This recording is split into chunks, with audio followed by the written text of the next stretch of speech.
Saya mencoba menjelaskan dulu sedikit mengenai pemahaman dunia itu udah berubah dengan sangat cepat saat ini, luar biasa, dan setiap perubahan biasanya menimbulkan goncangan. Dulu manusia berkomunikasi dengan Tuhan, ya, dengan itu tidak melalui tulisan atau apa sebelum ada Alkitab segala macam. Manusia zaman dulu itu merasa Tuhan hadir di mana-mana, barangkali begitu ya. Kalau orang belum ada agama Kristen atau apa kan, kalau orang masuk ke hutan dengan suara singa, walaupun tidak lihat singanya sudah merasa singa ada. Jadi zaman dulu tuh orang pendekatan dengan pemahaman manusia dulu tentang Tuhan atau siapa saja yang dia sembah itu adalah yang Maha Kuasa tuh ada di mana-mana, terutama di alam bebas di dalam dirinya. Dan itu dalam menyembah dia menggunakan ya pakai batu-batu disusun, bikin altar segala macam. Dan Tuhan lebih dirasakan berjumpa dengan manusia dialami melalui suaranya barangkali gitu. Tapi kemudian ada yang mengatakan setelah itu terjadi, ini teori dari seorang di Kanada, setelah manusia berkomunikasi dengan Tuhan secara lisan, dengan suara dan lain-lain, kemudian juga bisa dapat penglihatan. Tapi kemudian dengan adanya media cetak, manusia pikir Tuhan dengan manusia bisa berhubungan hanya melalui adanya kitab-kitab suci.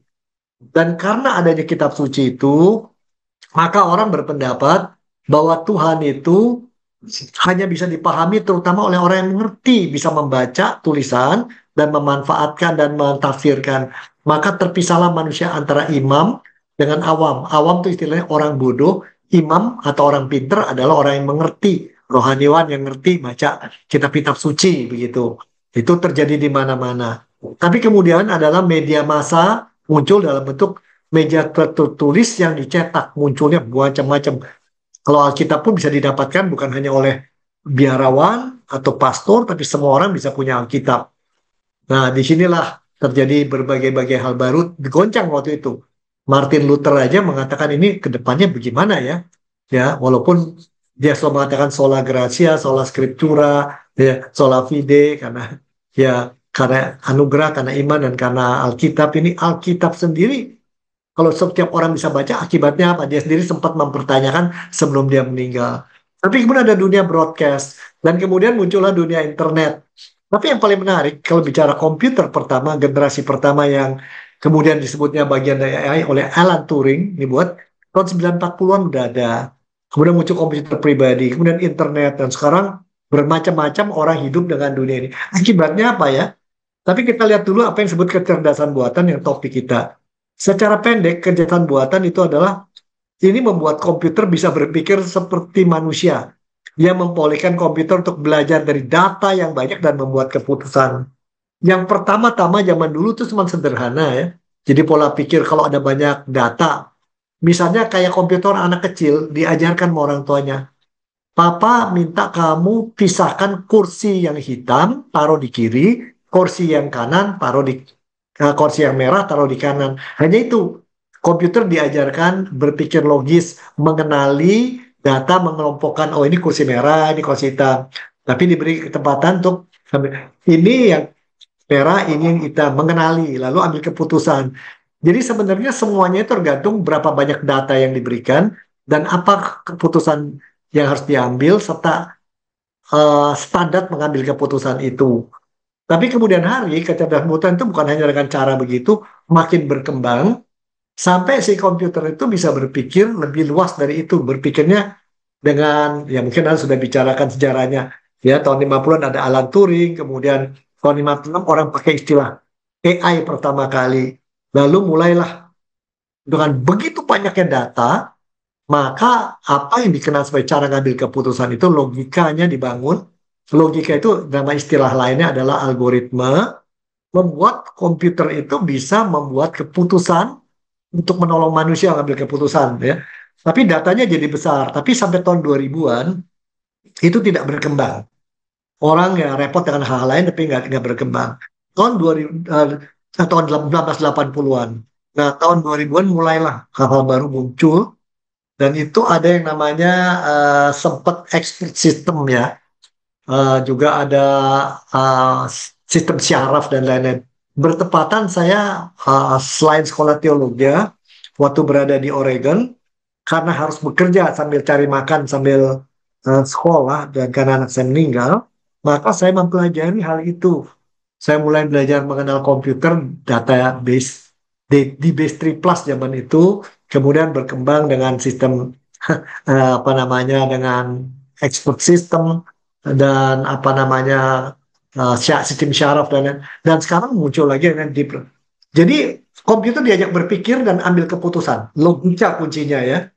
Nah, memang akhirnya logika diajar itu komputer itu bukan loginya sederhana seperti anak kecil.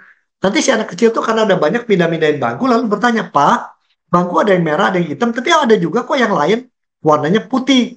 Oke, papanya kaget. Kalau gitu yang putih taruh di tengah, yang hitam di kiri, yang itu kan. Lama-lama soalnya, Pak ini ada bangku, tapi kok kakinya bukan empat ya, tapi enam. Ini bangku atau bukan? Dia mulai menemukan dan dia membuat logikanya sendiri. Itu istilahnya algoritma, cara mengambil keputusan, alur pengambilan keputusan. Dan ini berkembang, berkembang, berkembang, makin banyak data, makin dia belajar sendiri dari data itu. Bahwa algoritma yang diberikan jangan-jangan bisa dikembangkan lebih baik. Nah, dari sini, maka muncullah yang kalian sebut artificial intelligence dipakai kemana-mana. Ini yang jadi masalah sekarang ini, radian tidak bisa disangkal di Indonesia sekalipun. Ada seorang mengatakan dari Nvidia, ya, jagoan itu mengatakan AI tidak mengambil pekerjaan Anda, tapi orang yang mahir AI akan mengambil pekerjaan Anda. Contohnya ya, kita lihat sekarang ada Bank Rakyat Indonesia (BRI), dia punya Sabrina. Kalau Anda bicara, saya punya apa saya punya kartu hilang, hilangnya di mana, nomor kartunya berapa, dia tanya, udah kelar, nanti kami akan proses. Nah, di akhir, apakah kami sudah menolong Anda? Cukup membantu. Nah, itu Sabrina. BCA punya Vira atau Virtual Assistant Chat Banking BCA. BCA itu membuat itu sudah 10 tahun lalu mengirim ahli-ahlinya dan Vira itu berhadapan dengan data-data yang terus diperbanyak. Mereka belajar dari RRC. BNI punya Cinta, Chat with Your Intelligent Advisor. Tapi lebih menarik lagi, kalau Anda ke kuil Jepang, mereka punya imam robot yang bisa membaca mantra, bisa memberikan apa pimpin liturgi mereka gitu ya. Ilmu kedokteran juga menggunakan AI. Manajemen SDM sekarang menggunakan AI untuk merekrut dan menangani karyawan. Kita pengen karyawan dengan kemampuan seperti ini, tugasnya adalah ini, komitmennya kayak ini, dengan karakteristik orangnya kayak gini. Itu kalau database banyak, lalu AI, kalau pilihkan orang usia 20-25 dengan kemampuan ini, komitmen gini, dengan latar belakang gini, itu dia bisa dapatkan. Bahkan sekarang sudah ada alat untuk memindai otak, syaraf otak, dan dengan AI bisa dilihat orang ini cocok dengan satu pekerjaan atau tidak. Itu di Pluit kantornya, dimiliki seorang Kristen. Hebat sekali ya.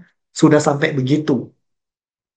Nah, ini mau tidak mau AI tidak bisa kita anggap tidak ada. Kalau Anda jalan pakai Google Map aja itu sebenarnya AI di belakang itu. Nah, lebih ngeri, AI itu akan makin pinter lama-lama algoritmanya dia bisa rombak sendiri apa enggak. Bahkan melihat bahwa manusia itu adalah penghalang daripada kemajuan dan dia mulai membuat manusia tidak bisa. Berapa jauh kita membuat AI itu akan menentukan algoritmanya, akankah berapa jauh dia akan bisa ubah dan kembangkan. Yang ditakutkan orang, satu hari dia bisa mengembangkan begitu rupa dia menguasai manusia. Itu yang ditakutkan banyak ahli. Dan itu bukan hal yang tidak mungkin ya. Kalau Anda nonton film-film malam hari di TikTok, di Telegram atau apa, wah film satu pendeknya begini terus ada kelanjutannya, udah 5 stop dulu. Anda mesti bayar kalau mau terusin nonton. Karena seru dengan bayar, tapi mahal. Ada juga nonton 2 iklan untuk tak melanjutkan. Nonton iklan. Iklannya apa? Ada pinjol, ada kami, ada pundi. Bayar. Ada klik aja nanti Anda bisa dapat 80 juta, bisa pinjam 20 juta. Cuma 0,33% tiap hari, barangkali gitu ya. 0,03%. Padahal barangkali tiap hari. Orang terpengaruh. Itu film-film itu bukan dibuat manusia tentunya. Kok dia bisa tahu dan persis temanya itu yang benar-benar cocok dengan kerinduan orang-orang zaman sekarang. Nah ini dia. AI itu begitu hebatnya kita lihat ya. Tapi ini kita goncangan buat gereja apa? Sekali lagi ini satu contoh ya. AI punya resiko tinggi, bisa nggak bohong. Anda bisa sekarang ngobrol sama saya dan suara saya, padahal itu bukan saya. Bisa bikin. Udah ada ya. Ada proyek namanya Bluebeam berapa tahun lalu itu. Lihat aja di Google atau apa. Jadi ceritanya itu di Amerika pada satu hari ada gambaran tokoh-tokoh agama, malaikat di angit yang tinggi. Kok ada malaikat di angit itu ya? Padahal itu drone. Dan drone itu ditata, dibuat programming dengan AI itu. Dan ini menimbulkan fenomena seakan-akan Tuhan mau datang kedua kali. Dan seakan-akan ada nabi bicara, itu bisa macam-macam. Ini teori-teori ini udah membicarakan ada risikonya kayak gini. Ini menimbulkan orang, waduh ini ada proyek Bulbin nakut-nakutin ini dan menganggap agama itu sebagai sesuatu yang sudah nggak lagi cocok atau gimana lah ya. Tapi ini memang AI bisa dipakai apa saja macam-macam. Dampaknya apa?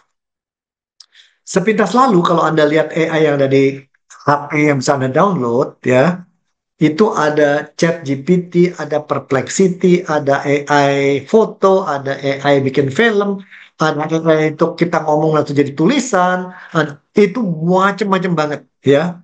Nah, sering kali kalau orang hidup dengan itu jadi tergantung. Ya, kalau nggak ada itu rasanya nggak cocok itu ya. Sama dengan satuan dengan handphone, malah lebih repot karena handphone ini pinter.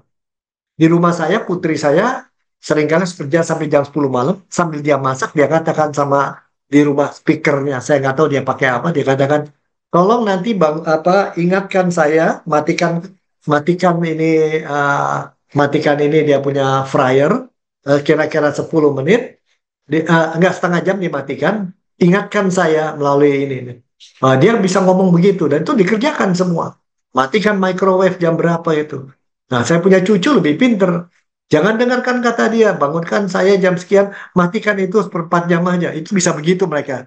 Tapi benar-benar tergantung sama AI dan dunia digital ini sangat menggantung. Bisa. Seperti kita tergantung pada HP. Lalu kehilangan kemampuan nalar tertentu. Misalnya, zaman dulu, kalau saya pergi ke Kota Malang, saya ingat jalan ini kabupaten ke sini, ke sini, ke sini. Ini adalah ke alun-alun, sini jalan kabupaten ke sana, apa-apa gitu. Sekarang, dengan perubahan zaman begitu cepat, di Jakarta aja, keluar rumah, kalau pergi tempat yang Bumi Serpong Damai, Bekasi, atau tempat tertentu, saya harus bergantung pada Google Map. Berarti saya tidak lagi mampu menghafal seperti dulu, saya tidak mudah mengenali seperti dulu, tidak bisa ngambil keputusan, semua tergantung Google Map. Tadi pergi ke gereja ini diputar-putar 3 kali sama Google Map-nya, sampai akhirnya tanya orang aja deh. Nah ini dia ya. Tapi juga bisa terjadi penggunaan yang negatif. Saya dengar seorang pendeta muda khotbahnya hebat banget, dalam banget gitu ya. Maka saya rekam, saya pindahkan menjadi tulisan, lalu saya cek, saya suruh AI, ini tulisannya dari mana sih kata-kata kuncinya? Yaitu bahasa Indonesia, saya pindahkan bahasa Inggris, coba cek. Ada nggak khotbah serupa? Ternyata ada dari gereja Presbyterian di New York. Wah, pendeta kok niru khotbah gitu ya. Belum lagi kemungkinan kehilangan kerja massal. Dengan makin banyaknya kayak Vira dan lain-lain, apa mungkin nggak nanti BCA, IBM tahun ini hampir kehilangan 300 karyawannya. Karena mereka udah nggak perlu gitu ya untuk se-Asia. Cukup dengan AI dan lain-lain juga di BCA. Buat apa yang jaga-jaga di depan? Makin pikir gitu. Tapi dampaknya yang paling jelas adalah ada generasi klasik yang hidup dengan lisan, media cetak, media broadcast. Ini mungkin baby boomer, X dan Y. Tapi ada digital, generasi digital. Ini pribumi dunia Z dan Alpha. Ini mereka berelasi lewat ruang dan waktu. Ya, manusia tidak langsung mengubah manusia, tapi biasa dengan gadget dulu. Dan mereka banjir informasi dan penuh dengan definisi, ekspresi, narasi, persepsi, serta multirefleksi. Multirefleksi artinya tiap-tiap orang boleh merenung sendiri, nggak usah tergantung pendeta, nggak tergantung imam, semua dilemparkan sana, semua didiskusikan bisa. Dan ke gereja juga, gereja terbesar Indonesia apa? Bukan HKBP yang sekian juta, karena banyak orang HKBP pindah ke GKI, bukan GKI, karena orang GKI juga banyak pindah ke JPCC, dan bukan orang JPC, karena orang JPC juga ada juga tentu yang pindah ke NDC. Jadi gereja apa yang paling besar Indonesia? Ini goncangan disebabkan GKJJ. Itu gereja terbesar Indonesia. Gereja Kristen jalan-jalan. Orang pindah sana, pindah sini, pindah sini, pindah sana gitu ya ke gereja. Karena pilihan jadi banyak gitu ke gereja. Bukan satu macam aja gitu ya. Nah, tapi sekarang ada generasi AI. Ya ini dari Z dan Alpha, tapi hidup dengan meningkatnya kemudahan. Yang paling bahaya adalah pilihan beragam. serta ketidakpastian mengenai apa yang benar dan salah. Tadi sudah saya dengar percakapan Anda ya, nggak usah saya bahas lagi itu. Tapi dampaknya buat gereja apa? Buat kekristenan apa? Nah ini menarik ya. Ini buat kekristenan apa? Yang pertama, kalau masih hidup di era digital aja, orang membutuhkan informasi yang terbuka, demokratisasi informasi. Dulu kalau majelis ngambil keputusan aja satu gereja ya sudah itu yang ambil putusan. Sekarang pengen tahu kenapa kami nggak dijelaskan, kenapa itu ditutup buat kami. Kalau ada yang confidential, kenapa begitu rapatnya? Maka timbul narasi. Lalu orang juga kalau ada masalah, apa sih masalahnya? Minta bersama merumuskan definisi. Kalau definisinya sendiri nggak mau ikut gitu ya. Orang suka berekspresi, motret pendeta khotbah ditaruh di website, makanan enak. Di sini pendeta hebat khotbah, amin Tuhan berkati dia. Tuhan datang non kata-kata dia, foto di sebelahnya sayur asem enak sekali ya, rawonnya juga enak, lucu. Orang berekspresi tiap hari ya. Paling banyak pakai yang suka ekspresi gini adalah emak-emak yang umur 40-an. Waduh, beli ke pasar, makanan segala macam, beli mendol, beli mendoan, semua dimusukin sana ya. Terus sekarang orang butuh eksplorasi mandiri. Seorang khotbah, dia dengar, dia cari data sendiri, dan bisa berbantah-bantah kadang-kadang. Dan orang suka kolaborasi secara setara. Ya, tidak adalah kamu di atas saya di bawah. Nggak suka birokrasi dan hierarkis. Semua setara. Dan orang pengen produksi dan solusi dan operasi yang cepat. Melayani jangan lama-lama. Kalau melawan jangan lebih dari 3 jam gitu ya. 1,5 jam gitu. Tapi di tengah ini juga, di generasi digital saja, orang ingin terus belajar dan refleksi bersama. Siapa yang tidak belajar, belajar kan nambah hal baru, buang hal lama. Yang tidak belajar, akan ditinggal. Nah, yang hidup AI, pilihan makin beragam. Relasi makin egalitarian dan informal. Tapi yang jadi problem besar buat kita yang menggoncangkan kekristenan hidup limpah dengan persepsi dan narasi. Ini yang jadi masalah. Mana yang merupakan hal yang ditangkap, disederhanakan secara emosional aja, mana yang di double check, diperiksa ulang dan diteliti, bahkan dicari dengan dasar Alkitab itu mungkin membingungkan gitu ya. Dan banyak ilusi dan fantasi. Tapi banyak orang yang sadar bahwa butuh terus belajar dan berefleksi. Sekali lagi, belajar berarti harus membuang hal tertentu yang usang dan menyambut berkat Tuhan yang baru. Dan itu penuh refleksi artinya merumuskan, merenungkan bersama. Jadi pendeta masih dibutuhkan zaman sekarang, yang makin dibutuhkan bahkan ya. Dan ada yang orang-orang yang jadi pragmatis. Jadi bingung dan hedonis tak bergantung pada AI. Jumlah orang Kristen anak muda generasi Z yang menyatakan pernah mikir bunuh diri 14,7%. Yang sudah bunuh diri coba, tapi ada yang selamat, ada yang 3,7%. D. Ini serius ya. Angka perceraian tentang orang Kristen juga meningkat. Salah satu penyebabnya mungkin ini ya. Kita nggak tahu. Dan banyak orang katakan dirinya kesepian. Tidak punya teman, nggak ada yang ngerti, merasa tidak sukses. Tidak punya guna katanya. Kasihan sekali. Ya mungkin inilah. Dunia ini dengan segala pilihannya, dengan narasi orang sukses tuh kayak gini, kayak gitu, kita merasa tidak sukses jadi tertekan. Nah, bagaimana AI mengguncang kekristenan? Ini ada beberapa hal yang saya akan bicarakan. Pertama tadi lagi, apa sih namanya kecerdasan? Apakah itu hanya membaca? Orang yang cerdas apa sih? Oh, dia tahu data banyak, Pak. Dan ambil keputusan yang tepat. Dan memahaminya tepat. Oke, nggak salah. Tapi kalau orang punya data banyak, tapi memahaminya keliru gimana? Itu nggak cerdas. Kalau datanya banyak, memahaminya tepat, ya, tetapi menggunakannya salah itu nggak? Nah, itu nggak cerdas juga. Jadi cerdas itu bagaimana? Ya tentu harus tahu banyak data, tahu pemahaman, dan bisa ngambil keputusan yang bagaimana. Nah ini dia. Kalau dunia sekarang yang menguntungkan dia. Bagi kita adalah yang memuliakan Tuhan. Yang membuat relasi kita dengan Tuhan makin dekat. Yang membuat kita diubahkan. Yang membuat orang lain terinspirasi dan terjadi multiplikasi. Di sini nih. Yang pasti, kecerdasan buatan ini tidak mampu barangkali punya emosi. Rasanya. Saya nggak tahu. Mungkin sudah ada sekarang yang bisa dimoralisasi. Sejauh ini sekitar belum ada AI yang bisa beremosi gitu ya. Atau punya ambiguitas. Kalau manusia kan bisa. Kamu sayang sama saya nggak? Sayang. Kamu mau kawin sama saya nggak? Enggak. Kenapa dong sayang tapi nggak kawin? Nggak tahu. Nah, manusia bisa gitu. Nggak bisa. Atau memaknai sesuatu yang ribet, manusia bisa. Walaupun salah. AI,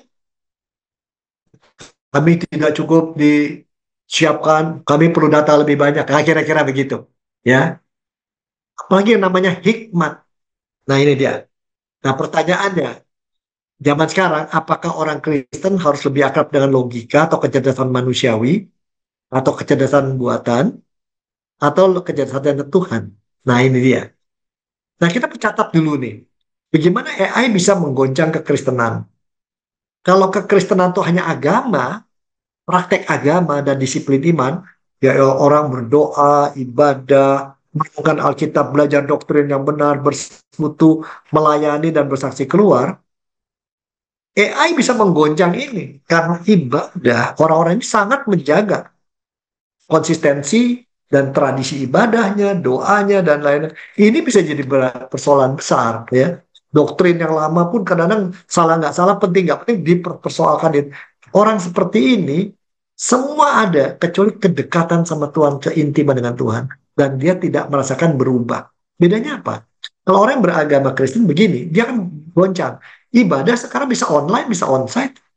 Bisa saja saya anggota GKJ, tapi saya juga suka nonton Philip Mantova khotbahnya, dan saya merenungkan firman Tuhan dari Pastor Jose JPCC bisa. Nah, itu jadi persoalan. Lalu eh, khotbah, saya bisa dengar khotbah pendeta, saya juga bisa khotbah awam yang bagus. Apalagi renungan dari TikTok itu karena lebih mendalam dengan filmnya. Doa, doa itu apakah dengan bahasa yang formil ataukah bahasa seadanya? Selamat pagi Tuhan, saya lagi bingung, capek nih Tuhan, tolong hibur saya ya Tuhan ya. Tapi saya juga mau menghibur orang kalau Tuhan izinkan. Nah, itu ada yang berdoanya gitu. Cara merenungkan Alkitabnya sudah beda. AI bisa menunjukkan eh, apa yang kau pahami tentang teks ini. AI bisa menunjukkan begini. Tanya sama tiga AI bisa tidak tiga macam jawabannya. Tinggal kita bingung. Cara bersekutu bisa online, bisa onsite. Dengan AI ikut melayani. Ada AI bisa mengajarkan pemahaman Alkitab sekarang. Di Jerman sudah ada di gereja Lutheran pada eh, kalau saya nggak salah 10 tahun lalu ya. Dan lain-lain. Dan seterusnya. Bedanya apa seorang Kristen dalam arti agama atau spiritualitas? Seorang yang hidup dalam hidup spiritualitas atau hidup iman sesungguhnya, dia punya keintiman dengan Tuhan. Ini penting buat dia. Orang intim dengan Tuhan itu sering dibuat takjub oleh Tuhan. Sering menikmati dekat Tuhan. Baik di rumah, baik di gereja, baik lagi kena berkendaraan, ketika lihat sungai. Dia merasa Tuhan tidak pernah jauh dari dia. Tuhan adalah sahabatku. Tuhan yang jauh di sana, yang harus disembah dengan cara yang begitu ketat. Orang itu betul. Jadi dia dekat dengan Tuhan secara emosi, pemahaman, dan mengalami. Nah, itu satu. Kedua, yang bedanya dengan orang agama, yang paling utama, orang beragama juga kadang-kadang bisa merasa disentuh Tuhan atau intim. Orang yang spiritualnya kuat adalah bersedia diubah agar karakternya berubah, kemampuannya berubah, ya, komitmennya berubah, dan berani menjalani kesusahan kadang-kadang demi melayani Tuhan. Dia nggak ada masalah. Dia berani menjalani pemulihan, mengakui segala kelemahan dia. Jadi jadi jadi orang yang spiritual itu mau diubah, kuncinya situ. Kalau orang beragama sering tidak mau berubah. Entah dia pegang doktrinnya, entah dia pegang warna gerejanya, alirannya, dia pegang pendetanya, terserah. Tapi inilah, apakah kalau orang beragama goncang? Tentu. Gimana dengan seorang yang spiritual? Berapa jauh dia akan tergoncang oleh AI? Mestinya tidak sebesar itu. Kenapa? Karena buat dia nomor satu, kedekatan sama Tuhan, menikmati Tuhan. AI tidak bisa berikan itu apapun bentuknya. Merasakan sentuhan Tuhan. AI nggak bisa melakukan itu dan lain-lain. Sekali lagi AI setahu saya belum bisa punya perasaan, merasakan hal yang ambiguitas dan lain-lain. Jadi kalau misalnya Maria Magdalena bertanya pada AI, aku berdosa gini gini gini, aku sedang berzina dan ketangkap basah, aku gini gini gini. Apakah aku boleh menjadi murid Kristus? AI akan menjawab, seorang murid Kristus harusnya begini, begini, begini, menurut aliran ini. Menurut aliran ini begini, begini. Kamu tidak bisa jadi aliran murid Kristus. Tapi buktinya Kristus terima si Maria Magdalena dan menjadikannya orang yang hidup bersama murid-murid lain dan berkembang. Kan kalau bukan Maria Magdalena, sebagian Eropa tidak akan jadi Kristen. Setahu saya Hongaria, Yugoslavia dan bagian situ, seingat saya. Nah ini dia menarik. Jadi orang yang spiritual mesti tidak terlalu tergoncangkan. Bagaimana anggota kalau gereja? Apakah AI bisa menggoncang gereja? Bisa, ya. Pola relasi yang tadinya hierarkis, feodalistis, paternalistis, dualistis, ini menjadi semakin egalitarian dan informal karena setiap orang bisa mendapatkan informasi lebih banyak. Setiap orang bisa mendengarkan firman Tuhan dari berbagai sumber. Jadi tidak berpusat pada sekelompok kecil manusia yang dulu dianggap ikon.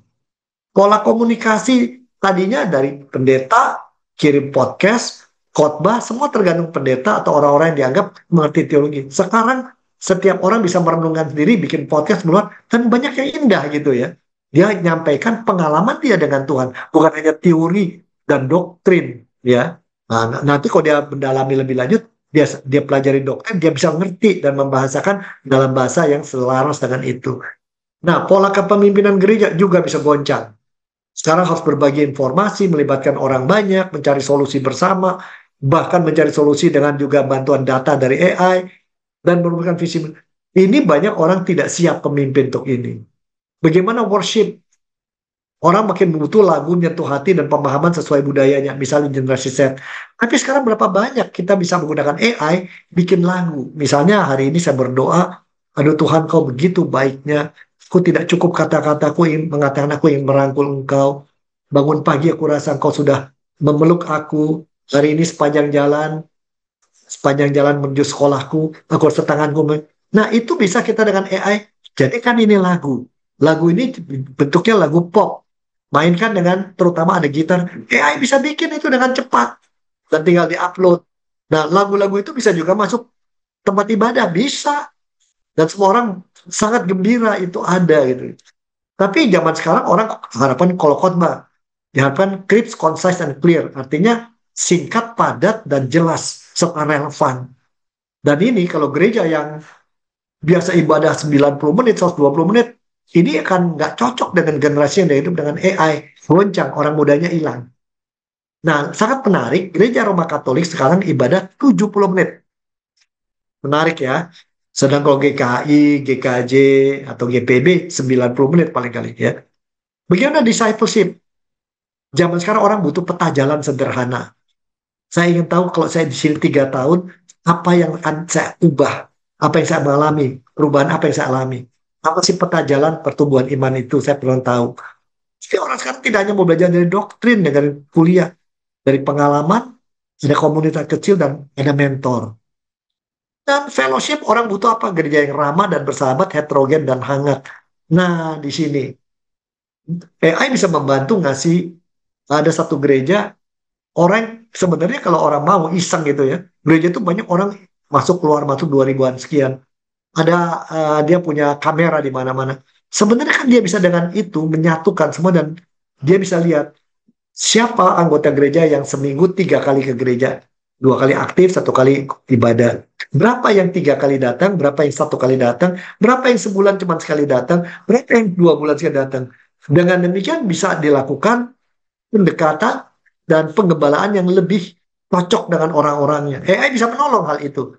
Tetapi tentunya banyak orang kata, "Ah, itu kan kain duniawi aja. Kayak orang dagang di matahari atau di toko mana. Kita nggak mau pakai cara itu." Nah ini dualisme, memisahkan itu sekuler, ini sakral. Itu bisa goncang ribut di dalam. Penginjilan dan kesaksian juga sekarang bisa melakukan penginjilan dan layanan melalui media massa, one to one, menggunakan AI juga ada. Apakah orang ini sudah bicara sama saya di WA, apakah dia mencari Tuhan apa enggak? Ya, ciri-cirinya kayak gini kalau kita bilang algoritma. Ya, dia mencari Tuhan dan dia bukan Kristen. Mari kita dekati. Bisa. Sudah ada. Di Indonesia ada 8 organisasi melakukan penginjilan dengan cara itu. Gitu ya. Itu yang saya tahu. Nah, itu situasinya. Gejala baru dapat pengunjung gereja dan teologianya. Nah ini dia. Ada isi khotbah yang kelihatannya bagus tapi dibuat AI. Nah kalau begini kan jadi masalah. Khotbah itu mestinya kan bukan hanya menyampaikan teori apa yang disebutkan Alkitab, tetapi pengalaman si pengkhotbah juga dengan apa yang disampaikan. Bagaimana dia bergaul dengan Tuhan, bagaimana teks itu berkata sesuatu tentang dirinya juga, itu dibagikan. Kalau nggak itu sama dengan ceramah biasa. Nah, dengan AI ini bahayanya ada pendeta mau cepet buatkan khotbah untuk ibu-ibu usia 40 sampai 46, khotbahnya 20 menit, gunakan bahasa Indonesia sederhana untuk gereja yang berwarna Injili. Itu AI bisa bikin topiknya ini, keluar itu langsung cepat sekali. Akibatnya ya ini banyak khotbah dibuat oleh AI sebenarnya, bukan sharing pengalaman iman. Dan setiap orang bisa membuat dan mengirim khotbah kemana-mana. Ini menarik nih. Coba lihat di TikTok deh, banyak sekali dalam bentuk film pendek dan cerita. Itu khotbah yang orang bikin dan banyak yang bagus memang ya. Tapi bisa juga jadi, tapi itu hanya dia dibayar bikin itu bukan karena keluar dari hatinya gitu ya. Nah ini jadi ada sesuatu yang hilang. Discipleship AI bisa membuat topik-topik desain sesuai segmen yang ditunjuk. Orang muda yang dari urban, orang muda kalangan bawah, orang muda yang sangat sakit, itu bisa dibuat, AI bisa menolong. Cuman sekali lagi, kita harus hati-hati berapa jauh dia tidak bisa merasa itu ya. Dan ingat, AI dibuat oleh manusia yang berdosa, oleh perusahaan yang kapitalis yang mencari untung, maka semua AI itu program dan sebagainya akan sangat besar pada butut-bututnya hanya menguntungkan manusia yang diinginkan gitu. Manusia mau jadi master bukan jadi steward bahasa Inggrisnya. Kita mau jadi penguasa bukan jadi yang melayani. Ini problem. Nah, bentuk pembelajaran dan lain-lain ada yang bisa dengan AI, ada yang enggak. Fellowship, nah penggunaan database tadi ya, bahkan mengambil keputusan dan solusi, bahkan fellowship di luar gereja mulai terjadi dan AI bisa berperan juga. Dan AI berbicara dengan pola pikir siapa yang dihadapi bisa menolong kita, bisa ya. Dan kadang-kadang kalau pengajaran penginjilan yang di tempat yang berisiko tinggi, mungkin wajah kita nggak tampilkan kayak wajah bikinan kita nggak tahu ya. Sekali lagi, untuk bagaimana kita menjawab goncangan itu, goncangan pasti ada. Pertama, kita harus kenali intinya AI, rohnya itu algoritma, yaitu urutan langkah logis yang disusun secara sistematik, digunakan untuk memecahkan masalah. Ciri-cirinya dia ada input, proses, output, tidak dan seterusnya. Problemnya adalah semua itu dibuat oleh manusia untuk kepentingan dirinya sendiri kan, bukan untuk memuliakan Tuhan. Sebagian besar pembuat itu. Kecuali kalau anak Tuhan mau membuat itu, dia tahu rambu-rambunya. Tidak hanya misalnya gitu, saya punya perusahaan dengan 500 orang. Saat ini uang susah. Kalau saya katakan, tolong buat perencanaan untuk mengurangi karyawan saya 20%, sehingga keuntungan saya akhir tahun masih 30%. Misalnya gitu. Ya, AI kan ikut persis begitu. Demi kepentingan saya. Tapi kalau AI saya katakan, tolong bikin gini, gini, gini. Tolong perhitungkan sisi kemanusiaan mereka. Bayangkan perasaan mereka kalau kehilangan pekerjaan. Dan bagaimana supaya mereka tidak putus asa. Mungkin AI bingung. Karena dia sendiri tidak bisa merasakan itu gitu ya. Jadi semua kuncinya di algoritma. Algoritma buatan manusia ya.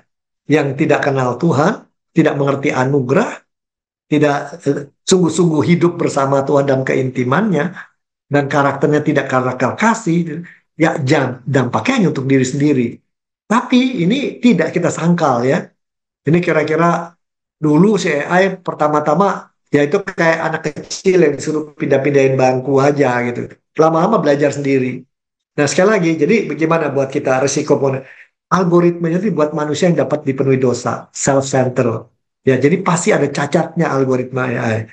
Algoritma akan terus semakin berkembang dengan semakin besarnya jumlah data atau big data yang sekarang tuh ada main di internet saja, ada pasang di Facebook, ini semua data Anda direkam. Dan ini dijual belikan bisa ya. Dan dia tidak, sekali lagi, tidak memperhitungkan ambiguitas manusia dan dinamika kejiwaannya, terutama di ranah emosi. Nah, suatu hari mungkinkah AI membuat algoritma sendiri yang membuatnya memandang manusia sebagai sumber input dan proses yang berbahaya.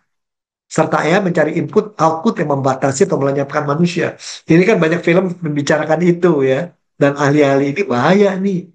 Apalagi kalau nanti AI hidupnya kayak robot. Lama-lama udah deh, badan kita kaki sakit gaganya mau besi. Jadi badan kita separuh dari besi, dari logam yang sudah dengan AI. Nanti otak kita ditambahkan itu gimana? Nah, sekali lagi, AI itu bergantung pada logika yang namanya ini dan itu. Milih A atau B.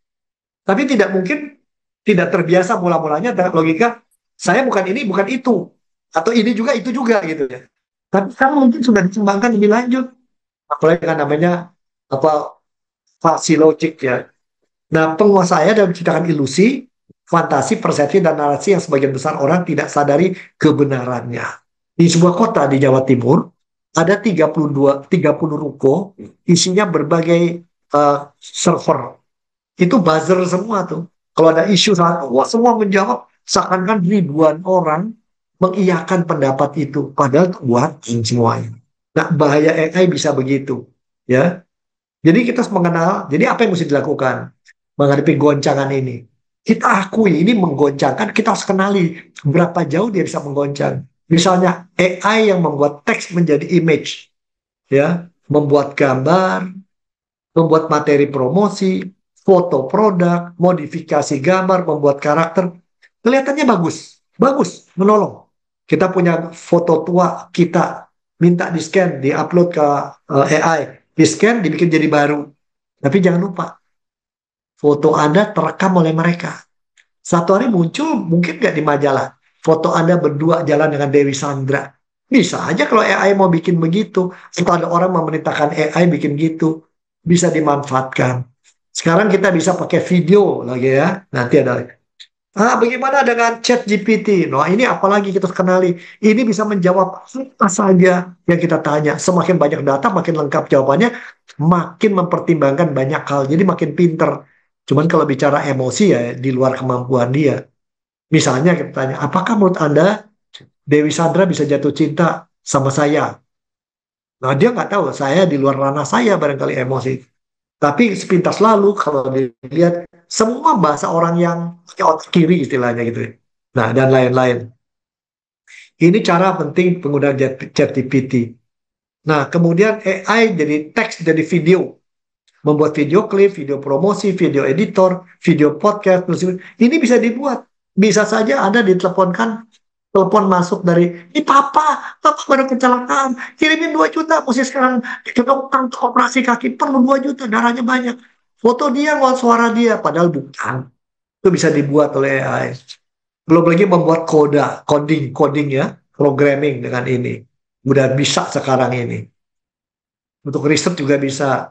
Untuk kita ngomong menjadi tulisan itu juga bisa, ya. Atau kita bikin tulisan atau ngomong kalau terjemahkan ke dalam bahasa yang lebih bagus, bisa memparafrase atau Grammarly sekarang banyak dipakai untuk karya ilmiah. Jadi sekali lagi apa yang paling bahaya kalau mau kita lihat ini ya, muncullah persepsi liar yang muncul dengan sendirinya atau diproduksi. Karena kita bingung dengan begitu banyak tawaran data dan informasi. Kedua, narasi. Narasi itu begitu banyak cerita-cerita. Bener apa enggak kita nggak tahu gitu ya. Bener nggak bahwa yang berangkat ke Gaza itu 100 kapal? Mungkin. Tapi ada yang bilang 70, ada yang bilang 950. Itu narasi itu membuat kita akhirnya nggak peduli lah. Banyak lagi ilusi katanya ya. Ada orang udah mati 3 tahun otaknya dibereskan bisa jalan. Sampai itu benar ya. Tapi ada yang bilang saya udah lihat. Sekarang tuh makin banyak begitu-gituan. Lalu ada individualitas. Ya udah, saya urusan saya dengan HP saya, laptop saya, AI saya, daripada dengan pendeta, dengan gereja. Ke gereja pun nggak selalu penting lah. Hasil riset bilangan riset center menunjukkan hanya 68% orang-orang muda menganggap ke gereja itu penting dan harus teratur. Tapi yang ke gereja sebulan sekali jumlahnya udah gede. Ya, udah sekitar 15% dan seterusnya. Pokoknya aku sendiri-sendiri di lumbungku gitu ya. Dan banyak kesepian makin parah. Masalah mental health. Angka bunuh diri makin tinggi. Yang sudah coba bunuh benar-benar tinggi ya. Dan orang tidak mau ke gereja makin tinggi. Dan dan lebih seru. Karena udah terbiasa komunikasi jarak jauh, lintas batas dan ruang, dan menggunakan juga kecerdasan. Jam berapa saya mau ngomong, kita bisa tanya apa aja, informasi apa saja, ditolong apa aja, kita kayak punya pembantu gitu. Lalu kita mulai merasakan Tuhan sebagai bukan seperti Bapa, Putra, tapi betul Tuhan sebagai satu kuasa dan energi. Bahaya ini ada. Tuhan yang tidak punya pribadi.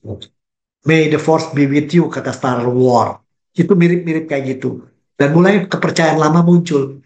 Jangan-jangan Tuhan ada di pohon, Tuhan ada di langit, Tuhan ada di dalam diriku. Dan nanti kalau aku mati, manunggaling kawula Gusti, aku menyatu dengan dia. Tuhan yang cuma jadi energi. Nah, ini resiko barangkali yang kita lihat goncangan ini bisa terjadi. Jadi gimana?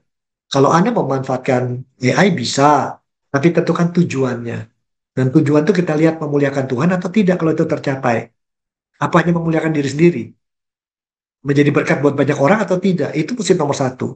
Nomor dua, buatlah uh, tes dulu.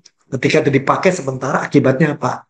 Lalu perbaiki lagi. Setelah bisa dipakai ternyata berguna, ya gunakan SOP. Buatlah standar operasi prosedur dan bagaimana melakukan itu dengan baik. Buat di gereja, barangkali kita mesti daftarkan jenis AI apa yang berguna buat worship kita. Misalnya membuat PowerPoint, membuat tampilan, mengenata suara. Nah, itu ada jenis AI yang bisa begitu untuk bikin iklan. Untuk fellowship, mungkin jenis AI apa yang bisa menolong kita membuat kurikulum berdasarkan buku-buku kurikulum. Misalnya ada 6 kurikulum dari berbagai, dari Gandum Mas, dari Bina Warga, kita kumpulkan, upload ke AI, AI itu milihkan dari semua yang mana yang inti. Dia bisa tuh gitu ya. Gimana kita lihat kembali. Sekali lagi ini pembantu, dia membantu, jangan jadikan dia master kita. Ya. Dalam discipleship juga demikian, bahkan bisa komunikasi jarak jauh. Dan minta juga AI merekam percakapan dalam discipleship, lalu tolong lihat kata-kata mana yang paling sering dipakai, istilah mana yang sering jadi pergumulan orang muda. Itu bisa nolong kita. Juga dalam penginjilan dan kesaksian. Kira-kira dari saya itu dulu.